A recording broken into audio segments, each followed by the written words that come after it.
Hello to one and all. Welcome to Edupedia World. This is Megha. And before we begin, I would like to do a recap of what we learned in the previous session. So we had learned what human resource management is, right?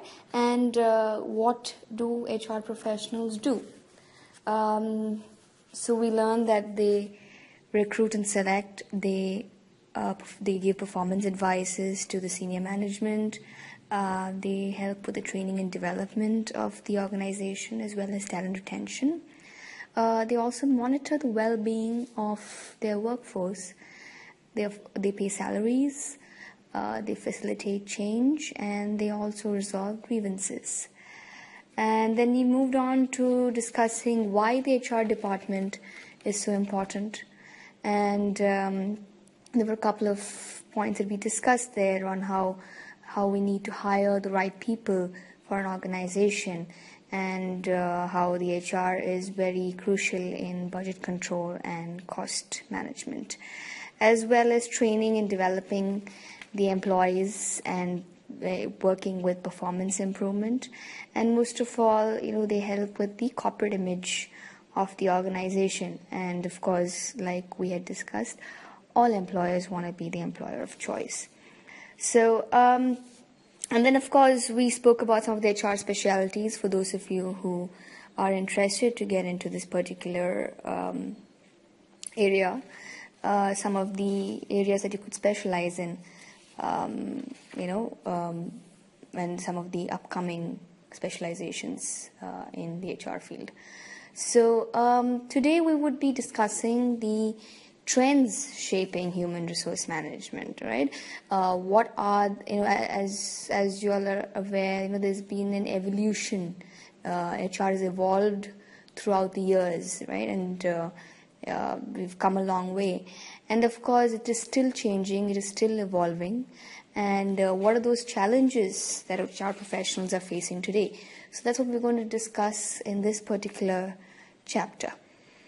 So before I go ahead with the trends, let's see how HR has evolved over time. So the interesting fact here is it all started in India. And Tata Steel became the first company to limit the number of working hours to 8 hours for factory workers. And this practice was then adopted by Henry Ford in 1914. And if you see, 1919, Works Committee was formed in Tata Steel to handle complaints concerning service conditions and grievances. And this was later institutionalized as the Industrial Disputes Act by the Government of India in 1947.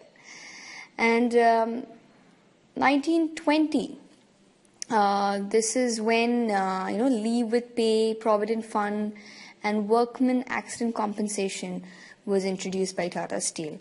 Of course, these things are quite normal for us today, but then back then, these things were, just still coming up, and that's what it was.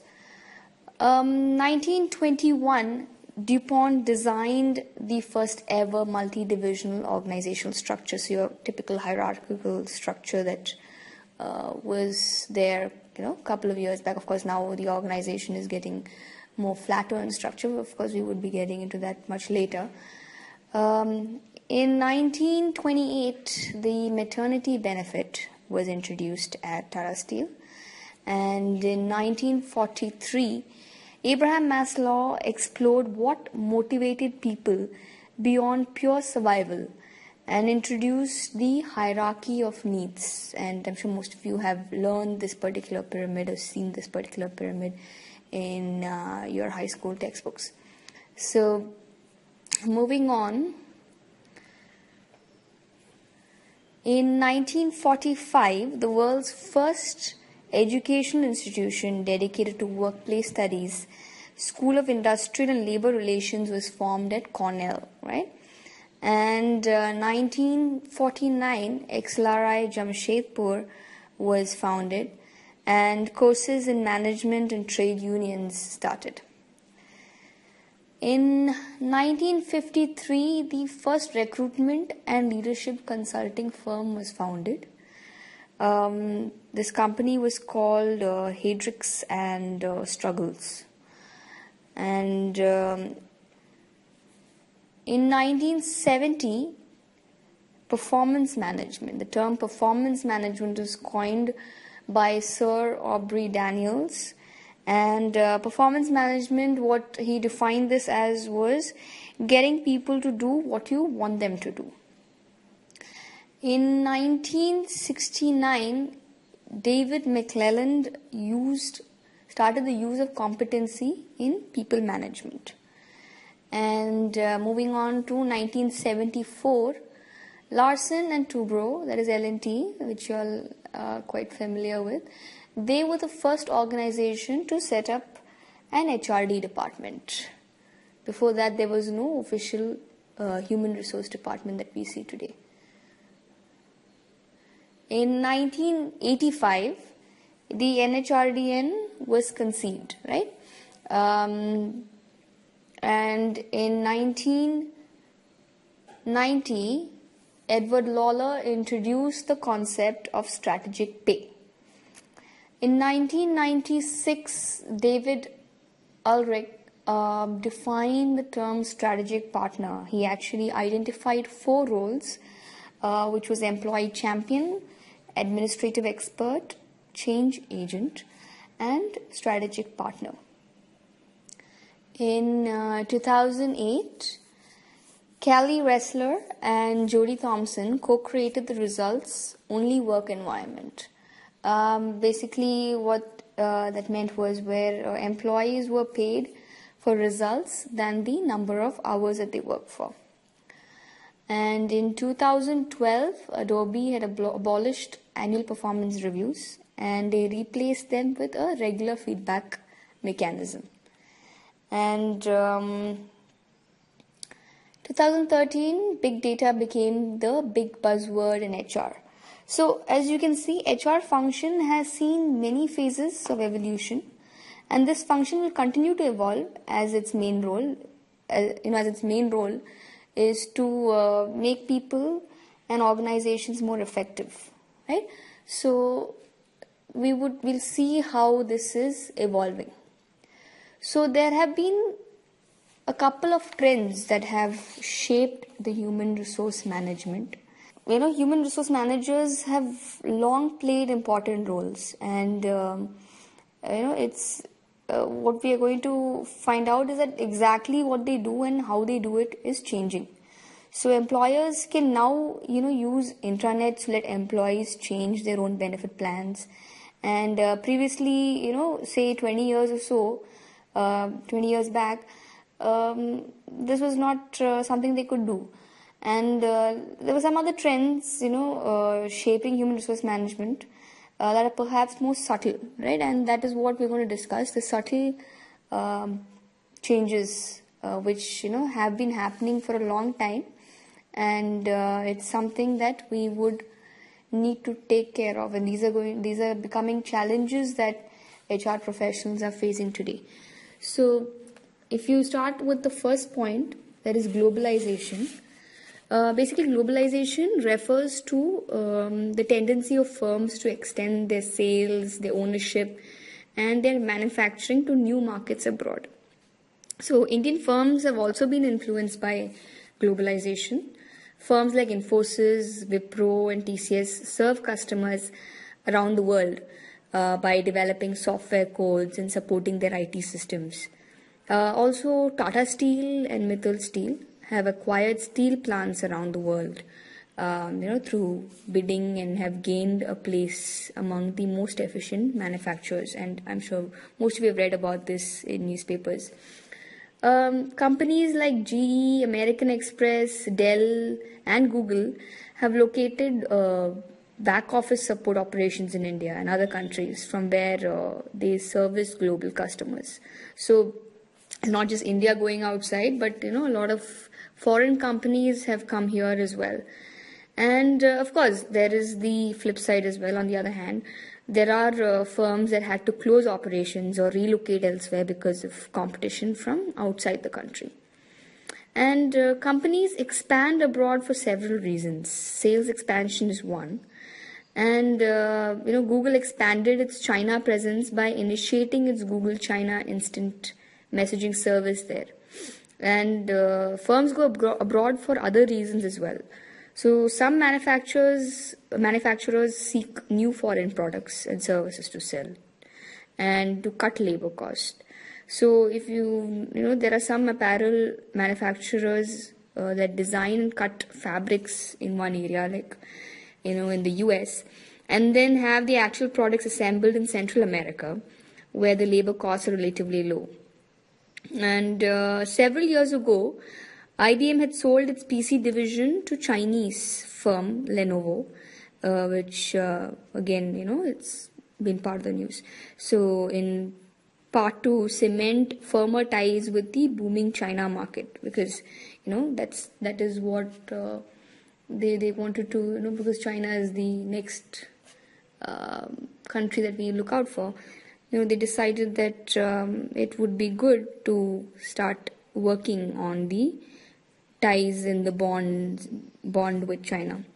So more globalization means, of course, more competition, and more competition means more pressure to be world class, to lower costs, to make employees more productive, and to do things better and less expensively.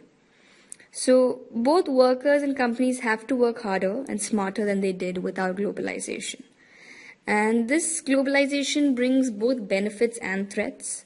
For consumers, it of course means lower prices and higher quality on practically everything from computers to cars, but also the prospect of working harder and perhaps having less secure jobs, right? And job offshoring, which is a term that is used today, is having employees abroad to do jobs that, say, Americans formerly did. In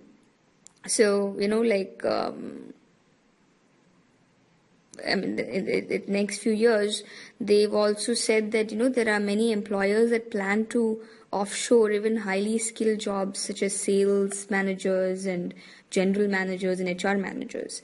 As of now, you find a lot of the service jobs that have been outsourced, like your call centers and stuff. But it seems in time they're going to be, even offshoring the highly skilled jobs. But also the considerable threat, there's a considerable threat of facing new and powerful global competitors at home. Moving on to the next point, which is deregulation, right? Deregulation is one of those trends that have contributed to this economic growth. In many countries, governments have stripped away rules and regulations. In the United States and Europe, for instance, the rules that prevented commercial banks from expanding into new businesses, like such as stock brokering, were relaxed. Also, giant multinational financial supermarkets, right? Which is Citibank, quickly emerged. And as economies boomed, more businesses and consumers went deeply into debt. Home buyers bought homes, often with little money down. Bankers freely lent money to developers to build more homes. So for almost 20 years, US consumers actually spent more than they earned. And US itself increasingly became a debtor nation. So its balance of payments, it landed up, basically with a huge deficit. So much of the boom was built on debt. And while the financial system collapsed elsewhere, the Indian financial system, dominated by public sector institutions, remained stable. And the strict regulatory framework adopted by RBI and, of course, the banks in India also were cautious in their approach. And this prevented the crisis from hitting hard. Technological trends, everyone knows that technology has changed the nature of how we all work today. And we use PDAs to communicate with the office, we plan our trips, we manage our money, and we also custom build new computers online. In fact, today we are even shopping online. It's something which wasn't even, we couldn't even imagine it a couple of years back. Now, Similarly, technology has changed what business do and how they do it. Technology enabled Dell and thousands of other employers to, offshore call center jobs to India. And I don't know how many of you all have heard of this retailer called Zara. Of course, it is there in most of the malls in metro cities. Retailer Zara now doesn't need to have any expensive inventory. So, technology in a way has helped many businesses boom. And now what Zara does is it operates its own internet-based worldwide distribution. And it's basically linked to its checkout registers around the world. So what happens is, as soon as a garment is sold out in a particular store, it takes in that information, and then Zara's system, the manufacturing system, the computerized system, it starts making that same particular product, and it ships it to that particular store within days. So the need or the cost that goes into managing an expensive inventory, that's cut down.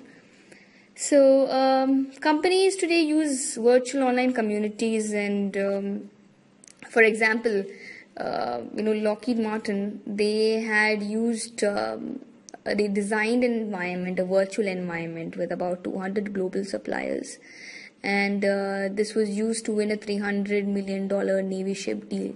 So if you see, all industries today are actually profiting through this particular trend. And of course, if we take our own example, the Indian Railways, which is the largest railway system in the world, they have leverage on technology. So today, we all travel by trains, right? And it is so easy for us to reserve tickets on any train, from any railway station in India. And of course, banking sector has introduced a strong network of interconnected ATMs. So we as customers can operate our banking accounts from any ATM of any bank. And of course, they've also taken advantage of the rapidly growing mobile phone market. So all Indian banks have now introduced mobile banking applications to benefit customers. So all in all, there's been a lot of good things happening, but these are obviously things that change the way we work. So at the end of the day, a change requires us doing, or getting rid of some of the practices that we used to think that works, and these are challenges that we need to work on. So moving on to the aging workforce, right? That's also a challenge. For the first time today in history, we have 4 generations working side by side. And we have the traditionalist, we have the boomer, baby boomers basically, we have the Gen X, Generation X, we have the millennial, also known as the Generation Y. Basically all under the same roof. And they're all very different in the way they grew up, the way they communicate, the way they used to play when they were children. So how do we manage as HR professionals? How do we keep these 4 generations happy while they work together, right? So this is also a challenge today. What has been predicted is that the millennial generation, that is the Generation Y, will make up 75% of workforce by 2025. And by 2030, more than 16 million baby boomers will have retired. So basically leaving the possibility of up to 8 million jobs unfilled. So these are things which are quite serious, and something which, of course, the companies, CEOs, HR professionals are all working on. And of course, some companies are ready for this change, some companies aren't, and it's something that has to be worked on. So a lot of what professionals need to know is they have to throw away some of the HR practices that they have been doing for decades. What worked 20 years back may not work today. And the next 40 years, India is projected to add 424 million working age adults into the economy. How are we going to be giving them jobs. So these are all issues and challenges. Moving on to the next point, trends in the nature of work. So we have, one implication is that technology has had a huge impact on how people work, and also on the skills and training today's workers need. Now, because technology has come in, the nature of our work is also changed, right? So we can classify these jobs as high-tech jobs, service jobs, and knowledge work, knowledge-based jobs. So if you look at high-tech jobs, right, say in a plant, right, today, now what has happened is there are about at least 40% of the machines that are automated now. In older plants, what used to happen is these machinists would manually control machines that used to cut chunks of metal into, things like engine parts or whatever. So, but today that is not the case. You have machines that are automated. You don't need human labor for that particular, at least for the manual work. So now if you want to work in factory, right, you would require a different set of skills. So somebody who wants to, operate these machines will have to now type commands into computerized machines that create the precision parts for products, right? That put in the code for these machines so that they're able to cut the products precisely. So now high-tech jobs now actually require someone to study further. And of course, with coming to service jobs that I was talking about, with global competition, the more manufacturing jobs are shifting to low-wage countries.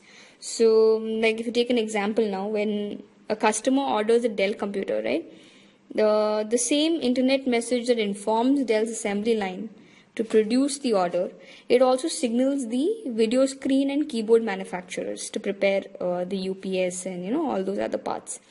So manufacturers, what has happened is the manufacturers have been squeezing the slack and inefficiencies out of the entire production system.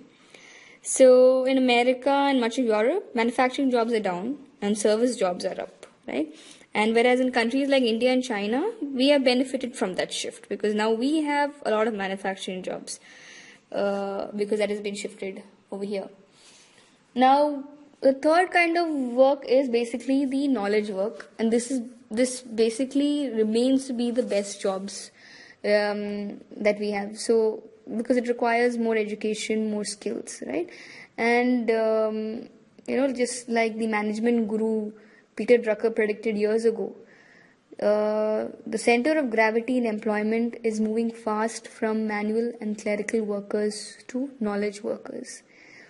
And if you ask any HR professional or any hiring manager, they're going to tell you that critical thinking or problem solving and information technology application are the two most important skills or applied skills that are required today. And to recap, basically, we are living in a high-tech competitive world, right? One that puts big premium on buildings and capitalizing on human capital. And this makes human resource management skills such as recruiting, screening, training, and paying employees more important to employers. So, this, let me just state an example, right? Now, there was this one bank which installed a special software that made it easier for its customer service representatives to handle the customer inquiries. So, however, the bank did not do any change with the service rep jobs in any way. The new system did help the service reps handle a few more calls. The technology did help them, receive more calls and attend to more calls. But otherwise, the bank had seen no other performance gains. Now we take a second bank. A second bank installed the same software, seeking to capitalize on this particular software. Now, what the bank did was they upgraded the customer service representative jobs. The bank gave them new training. They taught them how to sell more of the bank services, gave them more authority to make decisions. They raised their wages. So they taught them what are products the bank has, what can be sold, how to sell them, right? So, of course, and this dramatically improve the product sales and profitability. So the model is that today's employees need human resource managers who do more than just hire and fire employees, right? And it's become more of a strategic design today. You need more strategic human resource managers, which we will be discussing more about later. So like we've been discussing, right? Now, with all these trends, of course, even the workforce is changing. People are changing, right? How do we take care of this particular issue? So, first point is flatter organizations. So the workforce across the globe has always evolved, right? But today it's changing and evolving much faster than before, and HR is found to be the middle of all this. And as HR professionals, we need to be prepared to handle this change. Now, flatter organizations, it means fewer middle managers, which means that there's an accountability and responsibility that have been pushed down to the employees. This means that when you hire people or fill in vacancies, you need to make sure you hire people who are self-directed and have good organizational skills and good technical skills, right? Growing diversity. So now today's workforce, if you notice, we're seeing a growing number of entries from women, also employees from different nationalities. India especially, we have workforce that come from different backgrounds, cultures, we speak different languages. So therefore, it is important to decide what sort of training and benefits you offer in order, to be the employer of choice. Because the next 10 years, with younger people and women entering the workforce, India expects to add another 110 million people to its labor force. So this is something which we need to increasingly work on. There are more temporary and contract workers, right? So organizations usually have a tight control and headcount, right? Because keeping more permanent employees means more expenses. And there's in an organization usually, there is a percentage of permanent employees that you can hire and a percentage of temporary employees that you can hire. So employees are increasingly choosing the option of temporary and contract employees. So, of course, in the West, this is something that is more acceptable, and people are more open to working in temporary positions. In India, it is still evolving, right? We still have this mindset of basically job security, right? Which is now a myth, if you ask me. No job is secure today, right? Tomorrow, any company can just shut down and decide downsize, and so whether you're a permanent employee or a temporary employee, there is no guarantee. So India is yet to get matured, but of course it doesn't mean that it's we don't need to work on this. We do, because for an employer this offers maximum flexibility, and now that when we follow this practice, it is going to present it's going to present very unique challenges. Greater mobility. Now, today's employees are willing to take short-term assignments out of town. They're ready to relocate to other facilities. They're also willing to move into different departments, try out new roles, try out new skills, and in order to build their resumes. So you, of course, on one hand you have a better workforce, but at the same time you need to manage this thirst, this hunger from the current generation. Less loyalty, yes. Gone are the days when employees used to believe in lifetime employment and with one employer. So, especially with the waves of layoffs, downsizing, facility closing, this has contributed to this factor. And also today, employees are looking at doing more and taking risks. And this is a double-edged sword, of course. On one hand, it is a challenge to hold on to your most talented employees. But this also means that you have a broader pool of talented applicants to choose from when you have a vacancy or you need to hire somebody for the firm. Organizations today are more team-based. Many companies are organized into teams rather than hierarchies, right? Which I said we would talk about later. Like I mentioned earlier, it's more about flatter organizations today. So while hiring, you need to make sure that you hire people with good team building skills and who are good team players, because today gone are those days where a hierarchical setup works. You cannot be having 2-3 managers over an employee and expecting him to just listen to what they tell you. No one's actually just going to give an order and then the employee is going to just do it, right?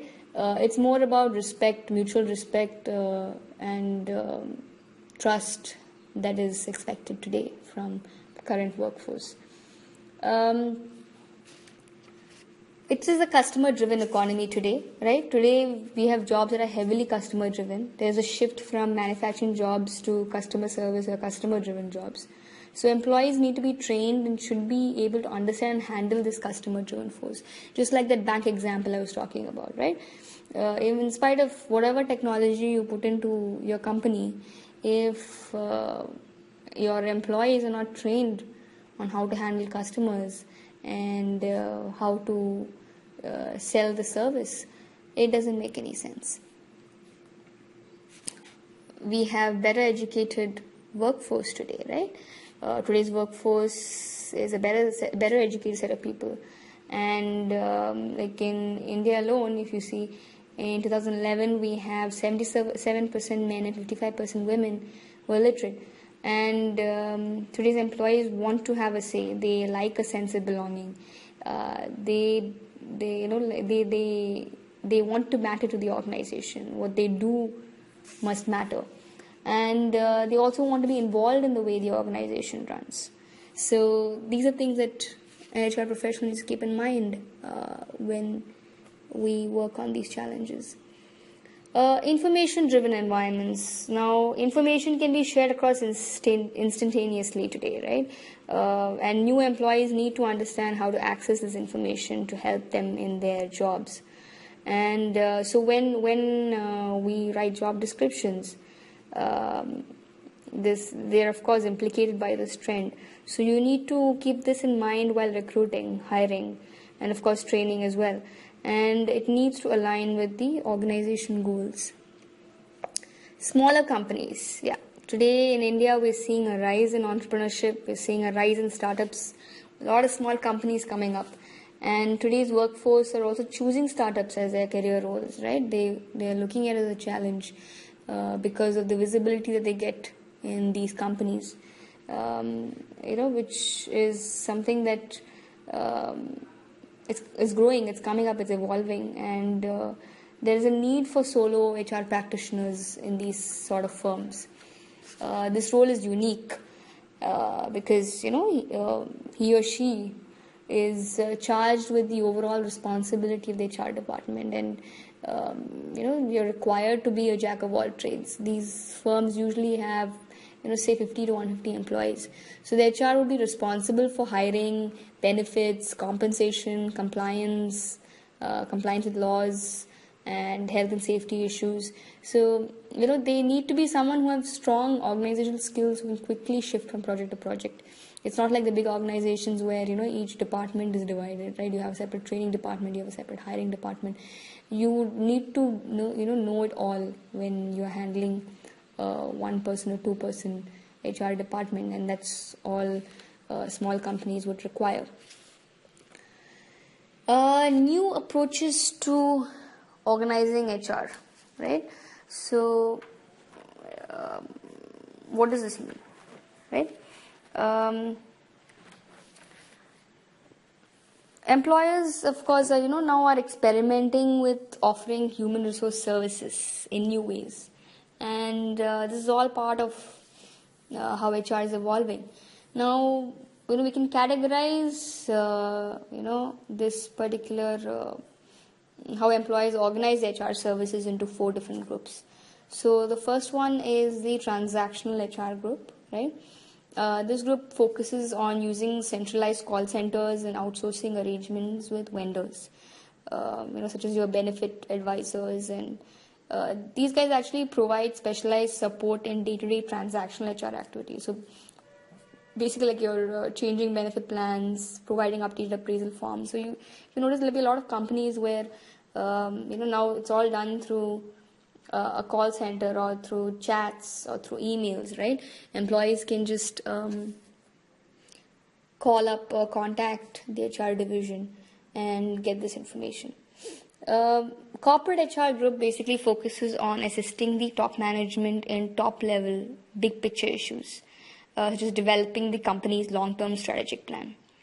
The embedded HR unit basically assigns HR generalists.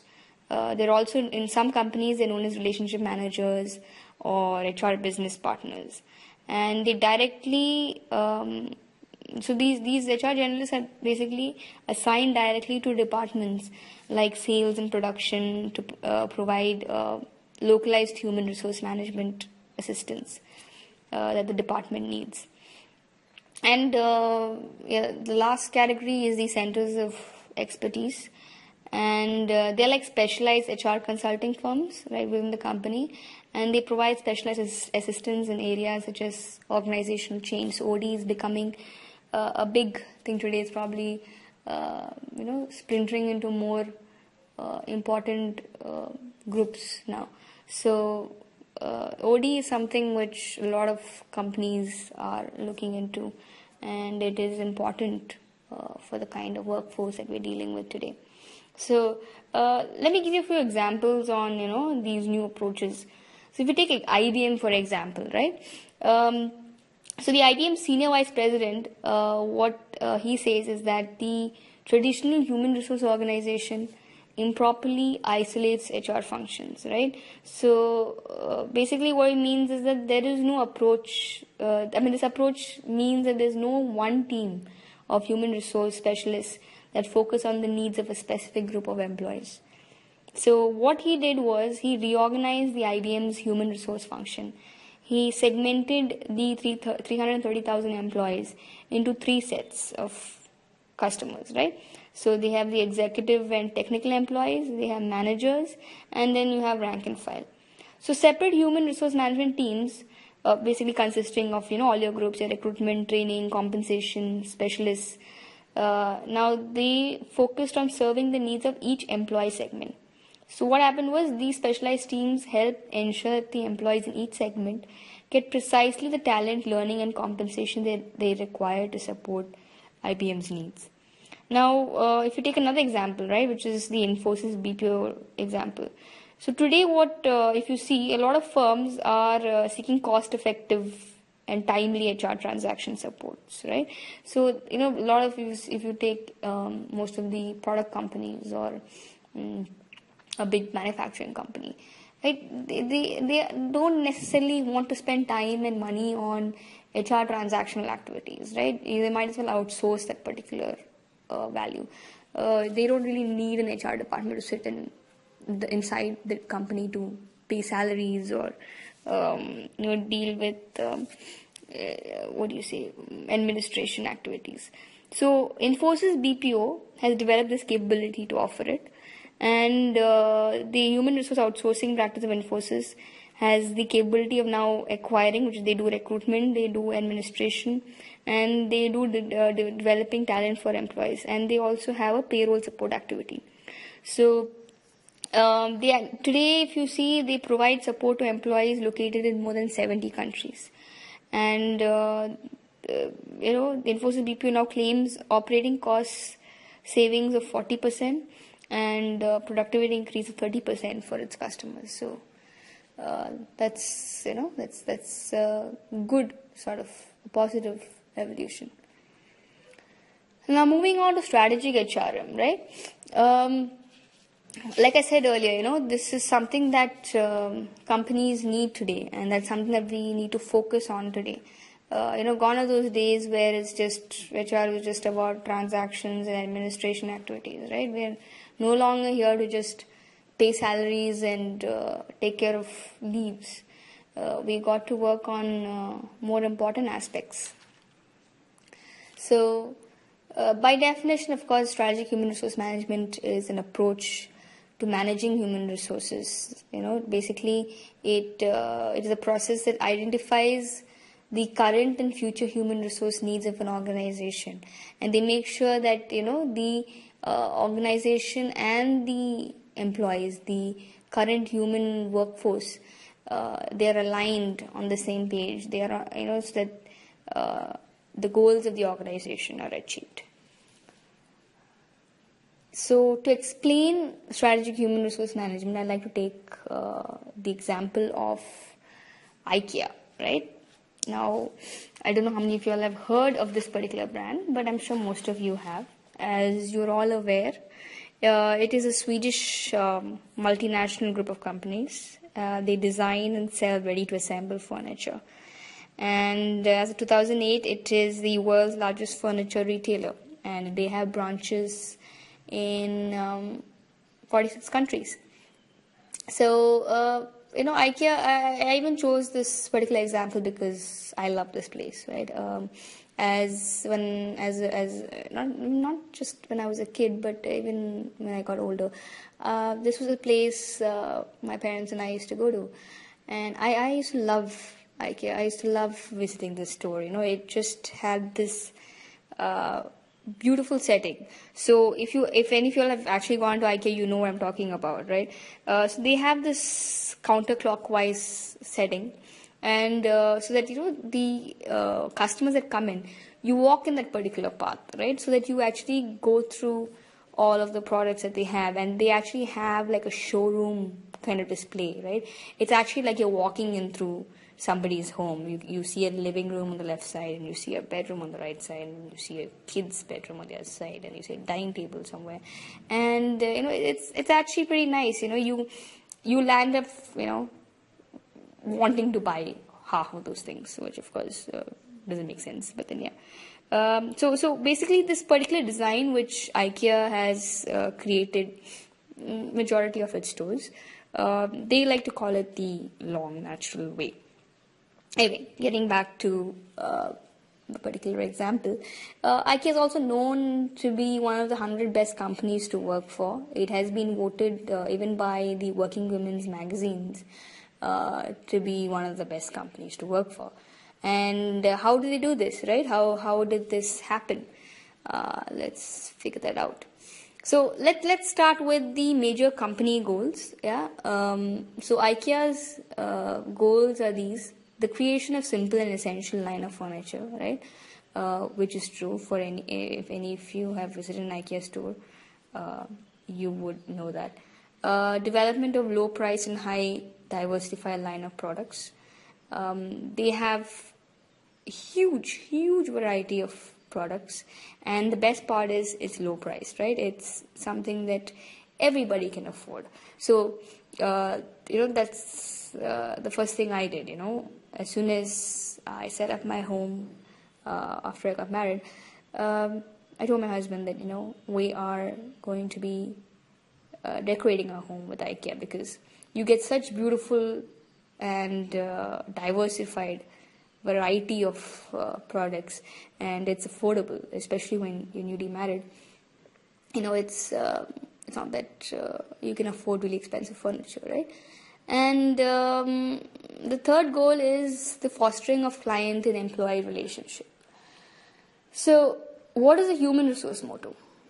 The human resource motto, and this is basically, I'm just reading it out from their website. So, to give down to earth, straightforward people the possibility to grow both as individuals and in their professional roles, so that together we are strongly committed to creating a better everyday life for ourselves and our customers. Now, if you notice, the goals, the company goals, and the human resource idea or the motto, they align. So far, so good, right? The organization and the HR are on the same page, and that's how it's supposed to be. Now, if you see the job ads, right? If you see how IKEA puts up its job ads, very creative ideas. So now IKEA is a value-driven company, right? It believes in simplicity. It believes in teamwork. They believe in communicative forthrightness and urgency. And the core values of IKEA are cost consciousness, dynamism, flexibility, employee empowerment. And IKEA designs ad campaigns. If you see these ad campaigns, they emphasize on these values, right? It is also transparent in communicating these essential values, via its jobs at IKEA webpage. If you get a chance, do visit the IKEA website. They have something known as, please come join us and be yourself, right? They talk about being yourself, and they always refer to their employees as a co-worker. And that's really nice because that kind of gives the feeling of, being equal, and, it's a very positive feeling to any employee who wants to work with the company. So that's what it is. And a couple of years back, there was this campaign that they had. It was called Assemble Your Future. And this was a very successful campaign, right? And they needed to recruit around 300 people for one of IKEA's Australia units. And they put an ad that said Assemble Your Future leaflets in the furniture boxes that they sold.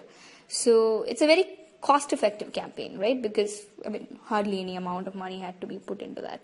And this was actually directly harnessed its customer base.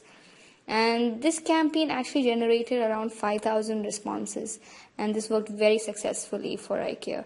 So that's what you should. That shows success in the way that the HR have been designing the entire recruitment strategy.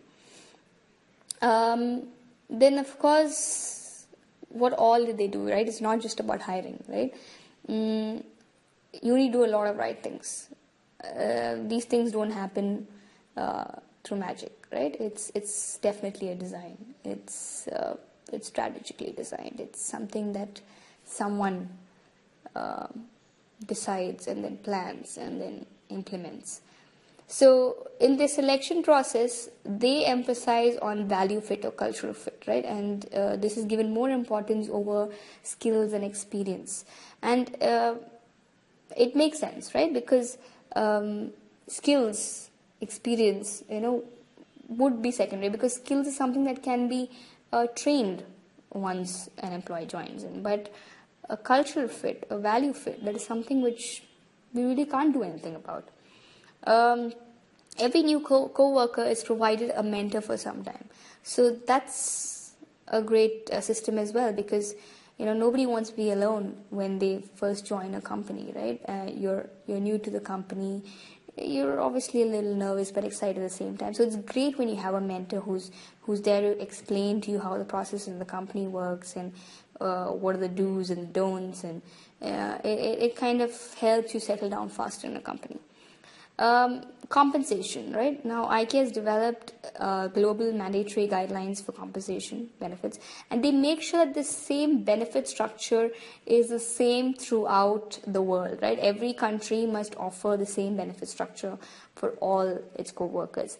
And, of course, these benefits are based on the core IKEA values, and as well as the local laws and market conditions. When it comes to training, they encourage co-workers who have mastered their current jobs to seek new challenges, right? So I mentioned earlier about the changing trends, right? The workforce environment changing. So these are great ways to actually, stay as an employer of choice. And these are things that today's workforce are looking at. They also have annual development talks that are held to discuss and outline career paths. So, people want to be heard. People want to talk about what they want to do. People have dreams about where they want to be 5 years down the line. And it's great when you have a system of that sort. And on-the-job training is complemented with traditional classroom sessions. And a wide range of web-based training is also done in IKEA, pretty much like what we're doing right now. Some of the other motivation practices that they follow, so they have something known as the 1-year development adventure program, which is pretty cool, yeah. So what happens is any co-worker with potential, he or she can apply for this particular program in the beginning of their career. And what they get to do in this program is, one, they get to travel to do different countries for 6 months each, and they get to work in different fields to what they're used to. And these co-workers are also absorbed to take leadership responsibility. So forming the pool of highly skilled IKEA managers for the future. And this again, if you remember, we were discussing this in the trends, right, about the aging workforce. So this is a brilliant way to actually build future managers for tomorrow, because once all the baby boomers retire, who's going to take over, right? So these are things that as an HR professional you need to keep in mind, and we need to develop talent. Encouraging diversity, right? About 40% of workforce in IKEA are women, with a great mix of nationalities. Another interesting thing at IKEA is that sorry, I got the number wrong there. They operate in 46 countries, and all of them are led by country managers of 14 different nationalities, which is, great, because they encourage diversity, and that kind of makes employees feel welcome. Flexi time, right? Flexi time is one of the best practices here. Basically, each co-worker gets to work at his or her, what do you say?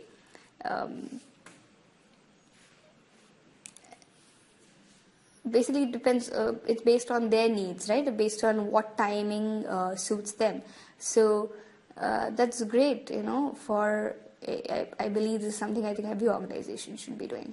They also support work-life balance. And so what happens is, the co-workers at IKEA, the employees at IKEA, they're of different ages and they're different stages of their lives.